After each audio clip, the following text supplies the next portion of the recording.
Om Namo Bhagavate Vasudevaya. Om Namo Bhagavate Vasudevaya. Om Namo Bhagavate Vasudevaya.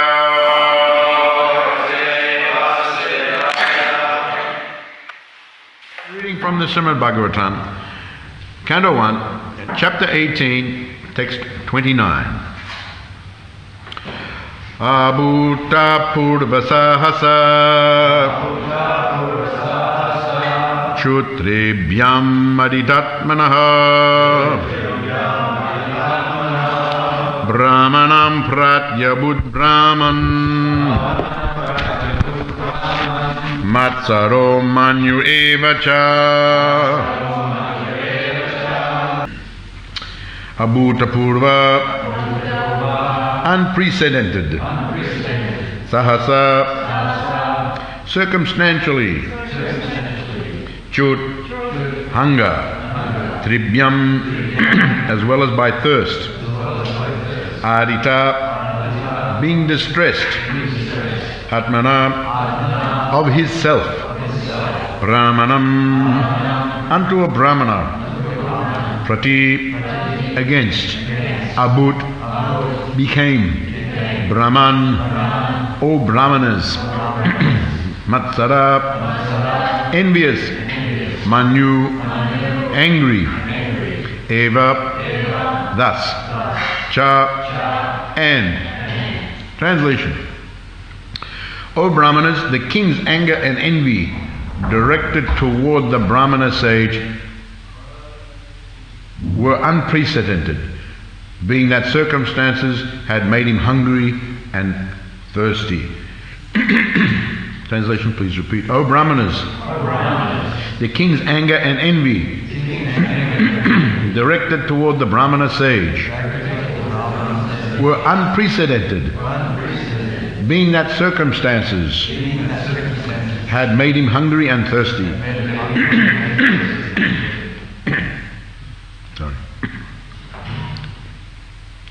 Purport: for a king like Maharaj Parikshit to become angry and envious, especially at a sage and a Brahmana, was undoubtedly unprecedented.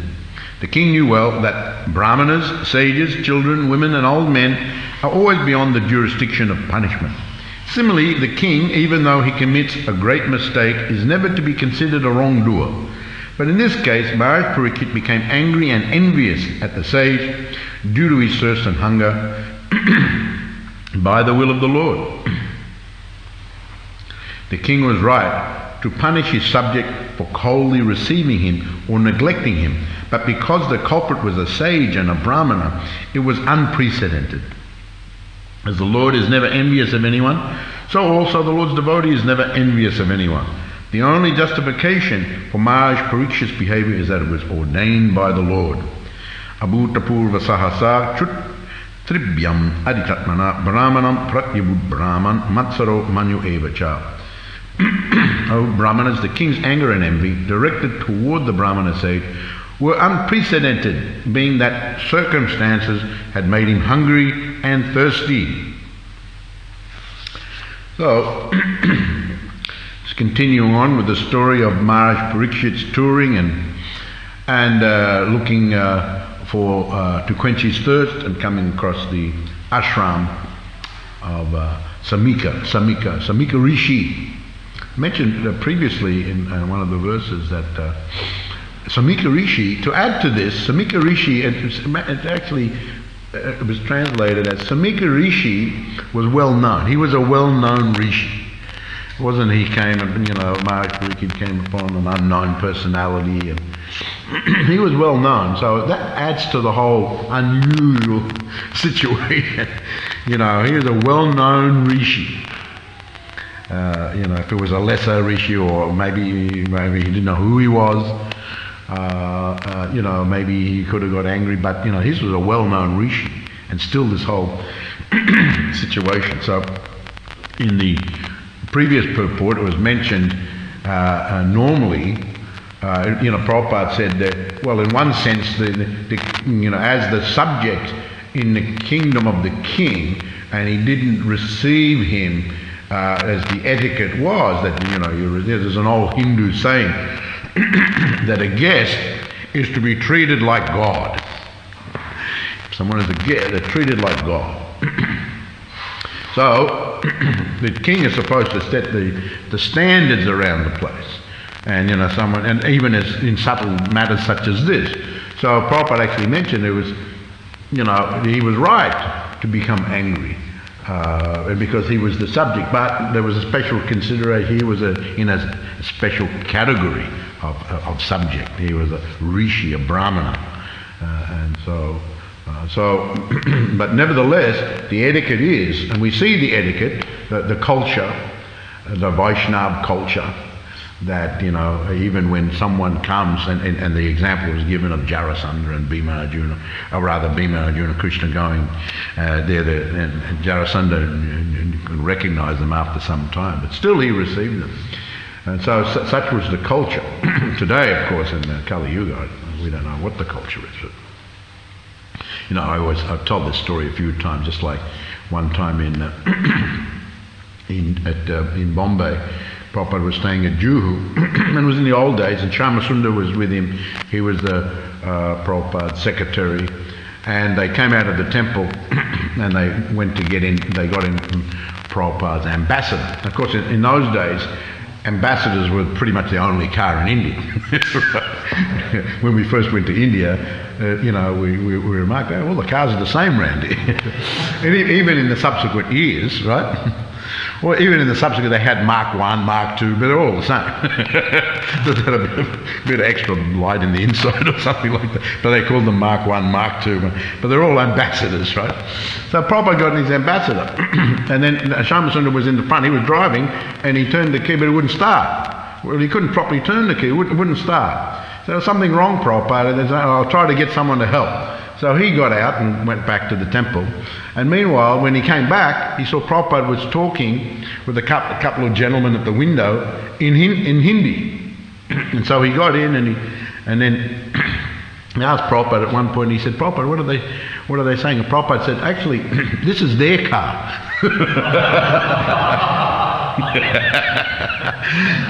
He said, "This is their car. All the ambassadors are saying, we got in their car. Our car's there, but we got in their car." You see? But they're so nice. See what is the culture? They came and they saw that I was in their car, and they recognized me as a sadhu, and I apologized that we got in their car, but they said, "No, Swami, it's our great honor that you got in our car. You are sadhu." They offered to drive me anywhere I wanted to go in Bombay. And then he said, "Now, if we did this in the West, if you just hopped in someone else's car," he said, "he would bring the gun." If you did like this in America, "Hey, what are you doing in my car?" I always remember they had that bumper sticker, right? "You touch my car, I break your face," right? You ever seen that bumper sticker? So that's the kind of mentality in the West. He said, but these men, they were not angry. They weren't just not angry. They offered to drive. It was a great honour for them that now the sadhu had sat in their car. And there was another occasion where Prabhupada was in Mayapur, and he was going on the Japal walk in the morning, and he went through the fields. And he said, I said the same. There was one man came and paid his obeisances, and he stopped and he turned to him and said, "See this man? He is the owner of this land, and he is a farmer, and we are walking through his land, and he sees that the sadhus are walking through his land, and he's offering obeisances. Now, if we did this in the West, you just walk through someone's land." He said the same thing. They would come with the gun. "Hey, what are you doing walking through my land?" Right? So there's a difference in the culture. You see, in the Western culture, they got this. There's no culture. There's no training. As far as of course, maybe in our grandparents' time or something like that, people were a little bit more friendly. It's not everyone was like that, but quite often now it's become and in one sense it's understandable because there are many unscrupulous characters around and many thieves and many violent people. They come. So in one sense it's understandable, but still that attitude's not the same for one reason or another, due to the culture and due to circumstances. But Prabhupada pointed out that, this is the culture. And so we can understand in this situation, it's very, very unusual, and this is going back so many years ago, that the king had come. So now, now Prabhupada says here in his purport, for a king like Maharaj Parikshit to become angry and envious, especially at the sage and Brahmana, was undoubtedly unprecedented. Don't have any doubts that this was undoubtedly unprecedented. Don't have any. He had never done that before, and certainly the circumstance of the rishi, and he's been the king, and he's also. And don't have any doubt that this was a situation arranged by the Supreme Personality of Godhead. Someone might think, well, no, actually, maybe Maharaj Parikshit was just an ordinary person. He was, okay, we read about how he was so great, but in this circumstance, look how he reacted. Right? And people are just waiting for that type of thing. Oh, just see. And generally, in the Kali Yuga especially, people in the mode of ignorance, they like to attack. But when they, even if you say boo back to them, the other week I gave the example of the dog. The dog, it's just has a mentality, someone, it's protecting the owner or whatever, and then someone comes near and just barks and wants to attack. But if you attack back, then all of a sudden, right? So this is the people like to attack, but when they get the attack back, that they don't like. That they don't like that. Understand? In this country we have an old saying, you don't mind dishing it out, but can you take it? Right? You don't mind dishing it out, but when someone says the same thing to you, you're such an offender. Right? You don't mind being the one who offends, but if someone does the same back to you, you're the offender. Right? You're a great aparadi. Right? Yeah, so that's our warped mentality. That's our warp due to the effect, due to the conditioning. It's just warped. It's everybody else's fault. It's never my fault. It's everybody else's fault. They're the offenders.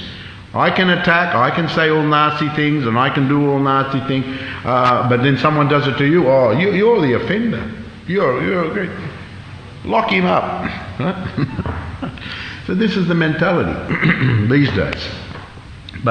So someone in a conditioned state of mind might think like that, and they're possibly looking for that. They're looking for faults. They're looking for something to criticize. Prabhupada gave the example. Don't be like the bee looking for the honey. Don't be like the fly buzzing around the stool all the time, looking for it. So we look for it, and any excuse. Just see.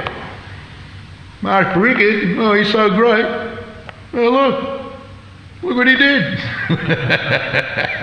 And Maharaj Parikshit became angry and envious. He's envious. So as soon as we, I'm the king, and you're my subject, who do you think you are? Right? As soon as we think like that, who do you think you are? That's envy. Right there. That's envy. Who do you think you are? Because as soon as you think like that, then you're thinking yourself in a certain way. And then who do you think you are? So someone might see it this way. Parikshit, he was the emperor, and there's the rishi. Who does he think he is? I'm the emperor, I've come in, he doesn't even get up. So that now there's all different levels of offence. One can have bad thoughts. Of course, in the Kali Yuga, we're not held responsible for that, luckily. But then there's words, and then there's actions, bad actions against someone. So the actions are the most severe. And then there's words, and then there's neglect also. That's also, you can just neglect. So someone comes in, you don't receive them, you just ignore them or something like that. That's considered offensive. That's considered offensive. So, Maharaj Parikshit saw that, wait, I'm come in, I'm thirsty, and he doesn't even acknowledge me. What to speak of welcome me, he doesn't even acknowledge me. So he became, that's a sign of envious, you're envious against someone. And then from the envy, it is said in the Bhagavatam, in one purport says, from the ignorance comes the pride, and from the pride comes the envy. When you're proud, you've got to be envious. And that comes from the ignorance. So when you're ignorant, you've got to get proud. Whatever it is you think you have, you'll get proud. And then you'll be envious. Because, it's hard to maintain that level. You think of yourself in a certain... So hard to maintain it. So anyone who seems to pose a challenge, you'll be envious of them. And then when you're envious, you become frustrated. And when you get frustrated, you become angry. So here it is said that... Maharaj Parikshit, but of course he became angry and envious. But this was unprecedented. He'd never been like that before, nor in this situation, and undoubtedly unprecedented. So I don't have any doubt, and the doubt is in regard to unprecedented that now brahmanas, sages, children, women, old men, don't have any doubt that he knew about this. And don't have any doubt that this was an arrangement by the Supreme Lord. There's different ways of looking at it. But here he is saying that the king knew well, Prabhupada says, king knew well that the brahmanas, sages, children, women, old men always beyond the jurisdiction of punishment. So these personalities are given special consideration. Generally, brahmanas are never to be punished in the same way, and they're never to be actually punished. And because they give the knowledge. And they are dependent, they are just living and giving so much knowledge, and generally they live very peaceful lives. Sages, of course, children, of course, they are just growing, they are not fully developed. Women are very, very important, not only in they rear the children, but they're a very important aspect of the Vaishnava culture, especially in the Grihastha life. Grihastha life, it is said that husband, even to do the rituals, to attend the functions, they must be accompanied by the wife. Husband must be accompanied by the wife, according to Dharma. So when and there's that story. I always remember that story because I remember going to Pushkar one time, and Pushkar is one of the only places in India where Lord Brahma is worshipped. So there's a story there that one time there was a big yajna. And the time, the sages invited all the devas, and of course Brahma is the chief. So the time for starting the yajna, the auspicious time had come. So Brahma had come, but his wife hadn't arrived yet. Svaha hadn't arrived yet. And so, they're all anxiety, if we don't start now, then it'll be inauspicious. We want to start now. So Brahma created another copy Svaha. Because it's inauspicious just him being there by himself. He had to have his wife there. You see. So I always remember that story. Of course, when the real Svaha came, she became angry and cursed him. Cursed everyone. Shiva, the sages, cursed everyone. And that's one of the reasons, as explained in the story, that Brahma is not worshipped very much. Although because she cursed him that he will not be worshipped, because you started this thing and you did this, you will not, expecting to, be the beneficiary, you will not be worshipped. So that was the reason why he's not worshipped. So much like other demigods and so on and so forth. So the wife is very important as the partner to the husband in all aspects. And when you read the Manu Samhita, there's all sorts of the women are very, very important. She basically runs the family. She's supposed to be given a budget, and she's in charge of it. And the man's not supposed to interfere with that. And there's all sorts of things, if you read Manu Samhita, that the women are very, very important aspects of Vedic culture. So they're very, very important, and they're generally beyond punishment because they're so important. And of course, the old men, they've done so much for society. They're dependent now, and and there may be certain circumstances. But so this is a general principle, although in Manusamhita and other Shastras there are extenuating circumstances. In some cases, in very exceptional cases, they can be punished. They can be punished. The women can be punished. Just like, for example, Rama killed Tataka. Right, in Ram Leela, when who was that? Vishvamitra, the young princes, he requested King Dasara that he wanted to take Ram and Lakshman because there was this demoness coming and destroying the whole Yagya area and creating all sorts of acting and killing and all sorts of things. So he wanted to bring them, although he had the power to do something about it, but he wanted to bring them. So Rama, he was very reluctant because she was a woman, even though, now she had got a curse from Agastya Muni. There's a whole story with Tataka. She had got a curse to be a hideous monster. But she was, because of that, she was eating people and all sorts of things like that. So he was reluctant because she was a woman, but Vishvamitra reminded him, no, it's exceptional circumstances, even women. There's a story of Prithu Maharaj where the earth wouldn't produce enough food for everyone, and he became angry, took his arrow, then she was afraid and she took the form of the cow. She took the form of, as another entity not supposed to be, is supposed to be protected as a cow. So she was in a personal feature, she's a woman, Mother Earth, and she took the form of the cow. But he chased her even though she was in the form of the cow and she was a woman. And he justified, if you read that section, he justified his actions, quoting all Shastras, that in exceptional circumstances, even women, even like that, So it's very, very exceptional. But generally speaking, Brahmanas, sages, children, women, old men, children, are always beyond the Jews. The king especially also. But they have to be acting, and if they become very, adharma type of personalities, then consideration is given. But if they're acting just nicely and in their proper role, then they're beyond. And the king is supposed to be a representative of God. So the kings in the ancient times, at least, were given special consideration. These days it's kind of the mood is like everyone is equal before the law. The law is like, the law has become God. Man-made laws that are full of mistakes and they're always changing and so on and so forth, that has become God. That is above everything now. So there's, although they consider extenuating circumstances, but it's not by position generally, it's by, the circumstance.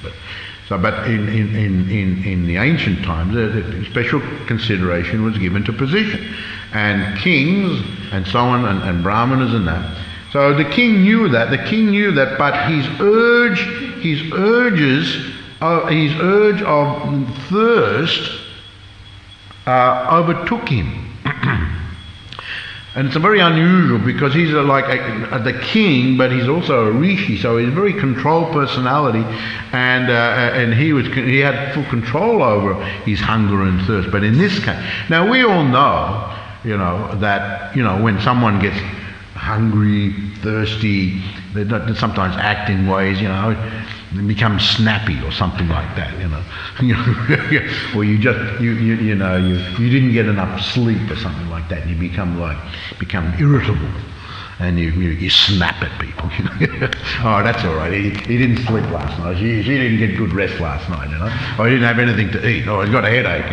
So you're snapping at everybody. Yeah. So in our position, it's kind of we understand it, but it's for someone like Maharaj Parikshit, who's got control. The hunger and thirst don't disturb them, but in this case, hunger and thirst disturbed him, and even though he knew, so king knew well. The king knew.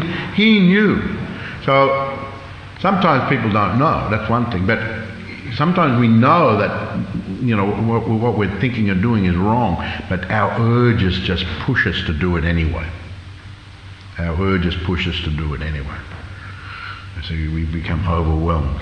by the lust. You know, there was I told the story in one Purana. There's that story of Ravana. He had the 10 heads, and so you know, they were in the court, and you're discussing. He'd kidnapped Sita, and some of the ministers said, "You shouldn't have Ram. You shouldn't have done that." There was all sorts of, you know, statements made to the king, and some even said, "No, you should give back Sita." And so there's one story in one of the Puranas that said that, you know, even he manifests his 10 heads, and all the heads agreed with these statements that actually Sita should be given back. One head overruled them, the lusty head.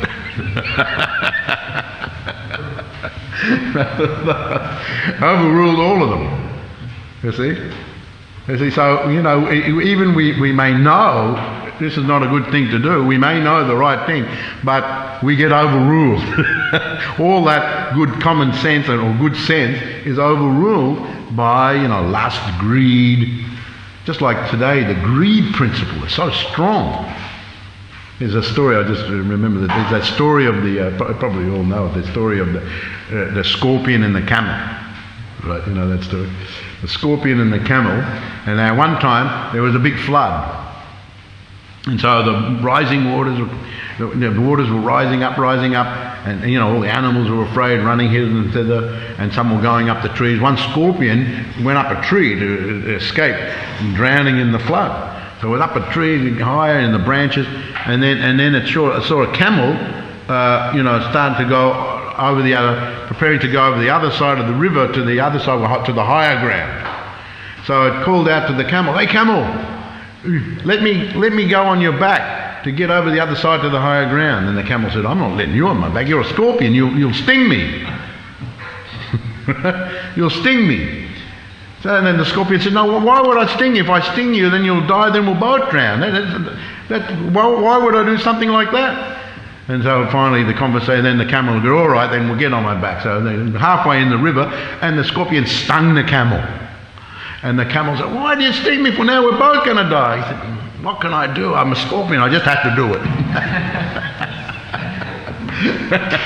I just have to do it. Close that door. So there's a nice story that's told in regard to how, you know, whether it's just force of nature, that even even the scorpion gave the good arguments himself, but just the force of his nature just forced him to sting the camel. And sometimes it's greed. You know, we know it's the wrong thing, but just out of greed, people are so greedy. This greed principle is so strong now in the Kali Yuga. You know, people just getting money by any means. You know, money has become the god. You know, they criticize, don't worship God, but then they, you know, to them money is God. So they'll do anything for money. But normally, you know, is a good person out of greed will do all sorts of bad things, right? Out of greed, or out of lust, or out of anger. Here it is mentioned about anger. Out of anger, you quite often you read these things. So the two friends, got into two friends, lifelong friends from school, got into a big argument, and out of anger, one of them just exploded and killed the other. Right? Out of anger, even though they've been lifelong friends. Anger just overpowered. Now, of course, there's instances where anger can be used, for example, by devotees in the Lord's service. Just like Hanuman was angry at Ravana. He was angry. And so, but it's recommended that these things like anger and even greed, there are things like that in the spiritual, just like Maharaj was saying the other day, Radharani gets angry, but that increases her love for Krishna. There's one story where Krishna says to Radharani, "I like it when you get angry." He says that to her. He says, "I like it when you get, actually you look more beautiful when you get angry." He said that to her. And that actually increases. She gets angry with Krishna, and there's one instance where he says to her, "Oh, yeah, I like it when you get angry." She was cooking and she was a little angry with him, and he commented actually that the food tastes better because of you're cooking it in anger.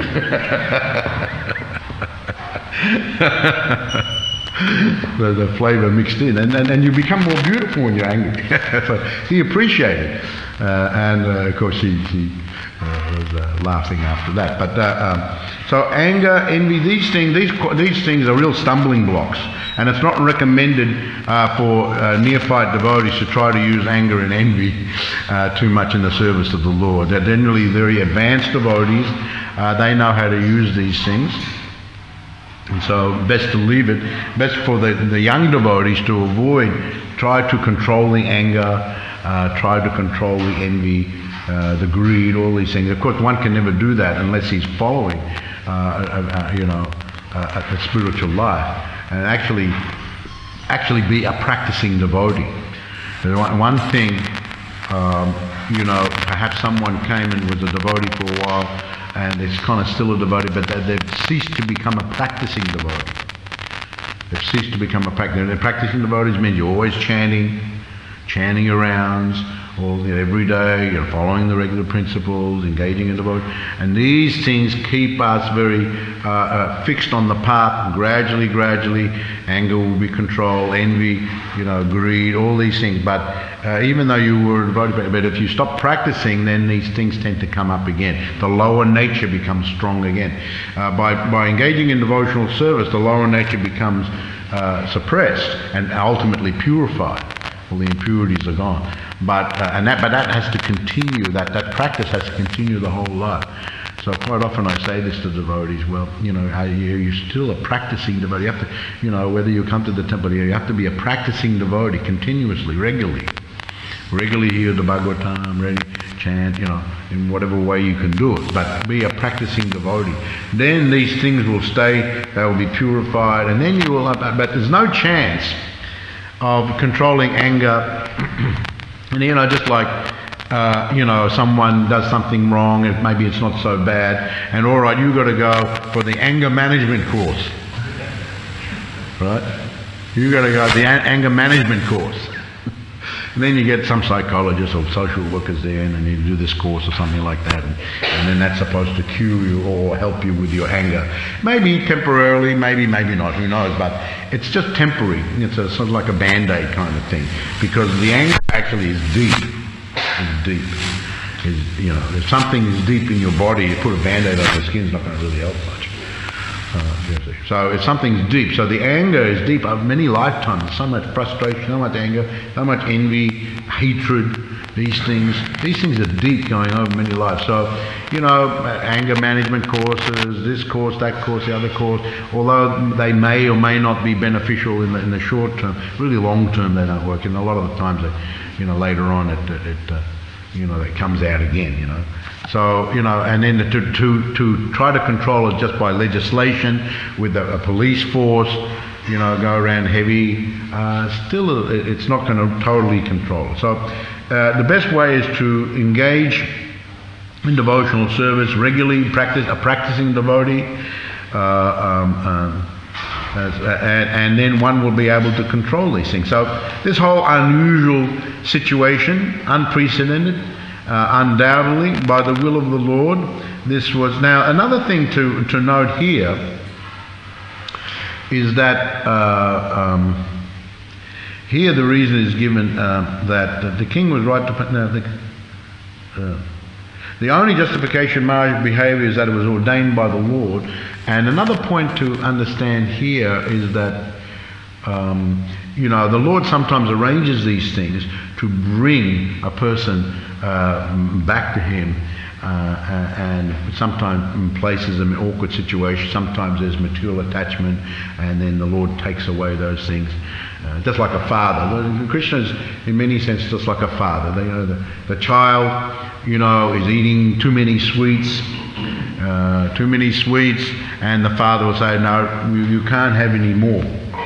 It's not good for you. So then the father takes away the sweets.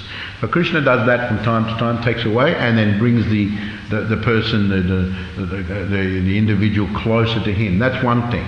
The other thing is that's mentioned in many places is that, especially very, very advanced devotees, it's seen that the Lord puts them in very extreme extreme circumstances of punishment sometimes, and one might think, why is Krishna doing that?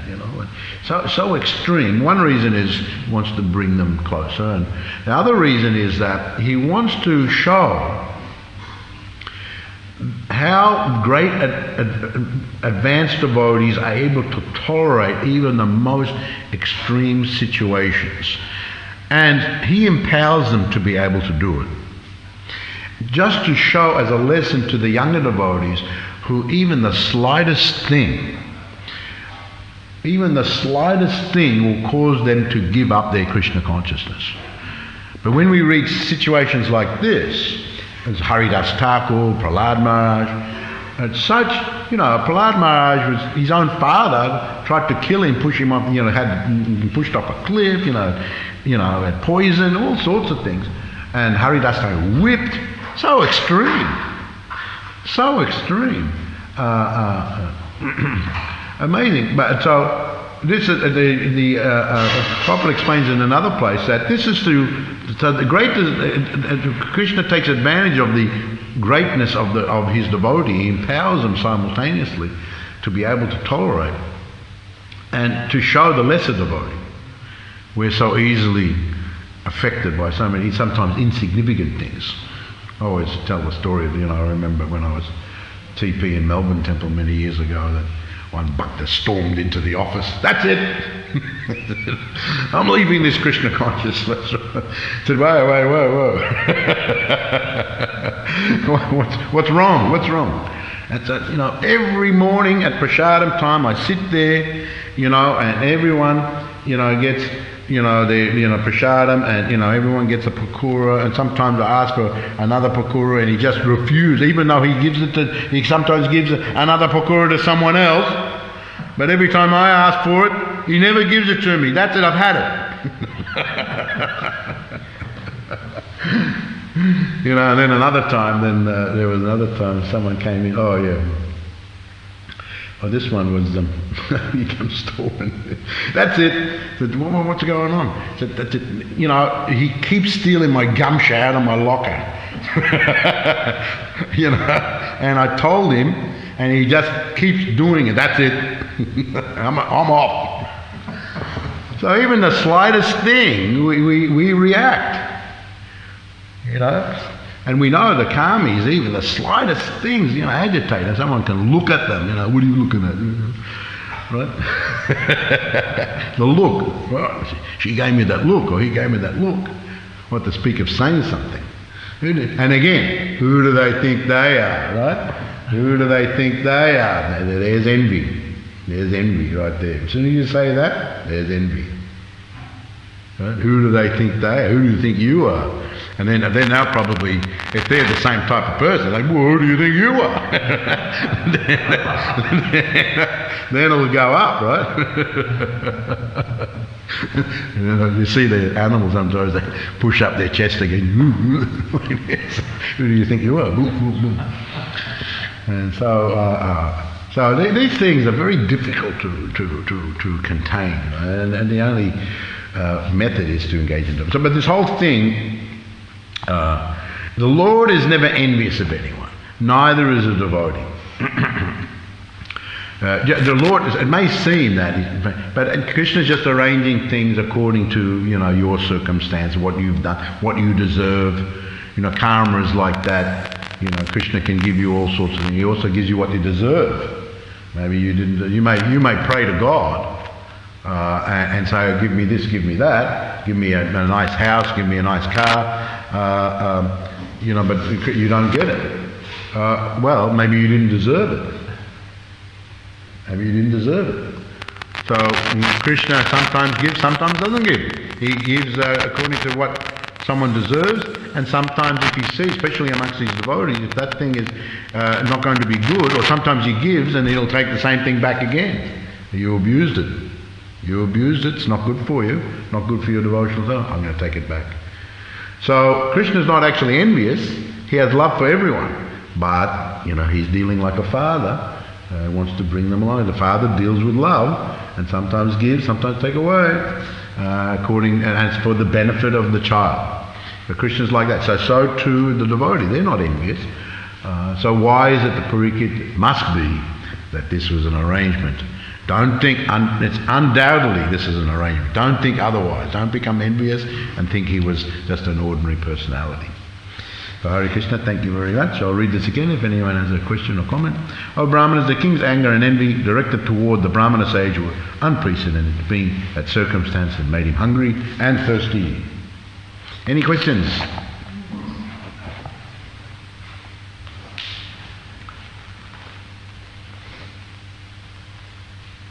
Yeah, in the previous paragraph, Srila Prabhupada justifies the behavior of Maharaj Parikshit, and he said that he was right because he should have been offered at least water and a place to sit. But I was just wondering, it doesn't mention that when a sadhu is in samadhi, I mean, he's not aware of what's going on around him, so how is that justified? Well, Prabhupada qualified it. He said the king was right to punish for coldly receiving or neglecting, but because he was his subject. The king was right to punish because he was his subject. That's one consideration. They say that if you read in the purport. The king was right to punish his subject. Now, I noted that because he's the subject, so in the kingly duty, because of the subject, the king has to maintain what is the proper etiquette, what are the proper religious principles. So in one sense, the king was right to punish his subject. But on the other side, this was not an ordinary subject. This was a great rishi, a great brahmana and a great rishi. So he shouldn't have punished him. So there's two sides to it. Understand that? Yeah. There's two sides to it. But also, even if he was an ordinary subject, and he wasn't a very great rishi, the fact that he was meditating in samadhi, so that should have been enough. Well, generally ordinary subjects don't do the meditation like that. I mean, like a sage meditating and totally absorbed in meditation. So. Well, I think I explained it, that, because in a proper, he's saying that he was right if he was an ordinary subject. But he's not, because he's a sage and brahmana, he shouldn't have. So and I think he's emphasizing on the point that generally the etiquettes are meant to be followed. So in that sense, he was right to punish him, in that sense. He wasn't following proper etiquette, and so the king's duty is to see that everyone's following proper etiquette. So in that sense, he was right to punish him. He was a subject, and he didn't follow the proper etiquette of receiving a guest, and also he was the emperor. But on the other side, he was the brahmana, he was the rishi, and he was in the meditation. But somehow or other, his urge of thirst, his thirst overwhelmed all that, even though he knew. So just see how powerful our urges are. But this urge was flared up so in such an unprecedented way by the arrangement of Krishna. So our urges, considering all that, all sorts of things can happen. We all know that. You get angry. You can be angry just at yourself, sitting by yourself. There's many instances where, sometimes you'll read it, that someone got angry at something or other and started destroying his own house. The computer didn't work and he got so angry he picked it up and flung it on the ground and broke it and smashed it into pieces. Right? What's all that about? Because of anger. Now he has to buy a new computer for another $2,000, right? Right? So silly. But because the anger just overwhelmed everything. So Maharaj Parikshit's thirst overwhelmed everything, but normally he would have controlled all that. But so therefore the whole thing is an arrangement by Krishna, and Krishna brought it up. And so all those considerations didn't come into the thinking of Maharaj Parikshit at this particular point in time. And also I have another question. Sometimes when I read the Sanskrit and translation, although I'm not Sanskrit expert, I can see that, for example, Sukadeva Goswami is saying something, and then Prabhupada, maybe, he's going to explain it in a way that it looks like it's contradicting to what Sukadeva Goswami is saying. So sometimes I don't know how to understand that. Like, for example, in this story, Sukadeva Goswami in any moment, or whoever is reciting, I don't know, is that the sages of Naimisaranya are reciting this story, or Sukadeva Goswami? Sorry, who is reciting the story of Sutta Goswami? Sutta Goswami. So they don't say anything about the fact that what Prabhupada is explaining, that actually he's a pure devotee and everything is arranged by Krishna. They're just saying in that verse that he was feeling envy and towards the sage. So my question is, when the verse contradicts a little bit in appearance what Prabhupada says in the purport, it appears that way, but there are different ways of understanding. Prabhupada would, when he would translate, he would be referring to the comments of the acharyas. And so the acharyas would give their comments on it. So Prabhupada would be reading that and he would comment on that, and also he had his own realization. So sometimes it appears contradictory, but it's all reconciled in the fact that you can look at things in different ways.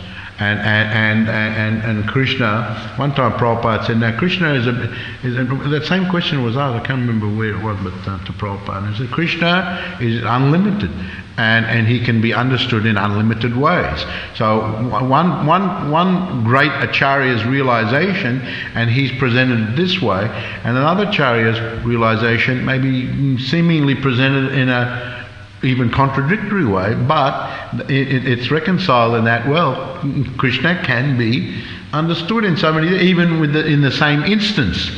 There's another way of looking at it.